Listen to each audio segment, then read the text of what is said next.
ஸ்டாலின் போற பக்கமெல்லாம் பேசுறார். இன்னைக்கு தமிழ்நாட்டுக்கும் என்டிஏக்கு தான் போட்டின்னு.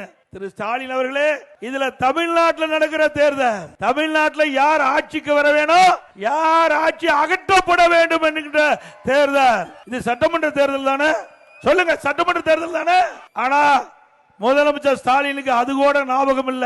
இன்னைக்கு பெரும்பாலும் பேசிக்கிறாங்க கட்சியை சேர்ந்த நிர்வாகிகளே, திரு ஸ்டாலினுக்கு அடிக்கடி மறதி அதிகமாகி போயிட்டுதுன்னு.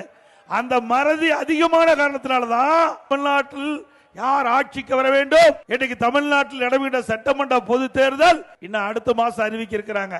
அதை மறந்து தமிழ்நாட்டுக்கும் என்டிஏவுக்கும் போட்டி அப்படின்னு பத்திரிகையில் செய்தி வெளியிட்டிருக்கார். திரு ஸ்டாலின் அவர்களே, நல்லா கேட்டுக்குங்க. இந்த கூட்டத்தின் வாயிலாக தெரிவிக்கின்றேன், அருமை சகோதரர் மாவட்ட செயலாளர் தாம்பரம் பல்லாவரம் 2 சட்டமன்ற தொகுதிகள் அத்தனை வாக்காளர் உறுப்பினர்கள் குழுமி இருக்கின்ற இந்த அரங்கிலே குறிப்பிடுறேன், இது சட்டமன்ற தேர்தல், நாடாளுமன்ற தேர்தல் இல்ல. சட்டமன்றத்திலே யார் ஆட்சிக்கு வர வேண்டும், அது அதிமுக கூட்டணி ஆட்சிக்கு வர வேண்டும். அதிமுக தலைமையில் இருக்கின்ற கூட்டணி வெற்றி பெற்று பெரும்பான்மையோடு அதிமுக ஆட்சி அமைய வேண்டும். அதற்காக நடக்கின்ற தேர்தல். மத்தியிலே யார் ஆட்சிக்கு வர வேண்டும் என்கிற தேர்தல் அல்ல.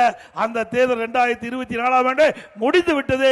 இப்பொழுது சட்டமன்ற பொது தேர்தல் என்பதை நீங்கள் ஞாபகத்தில் வைத்து பேசுங்கள்.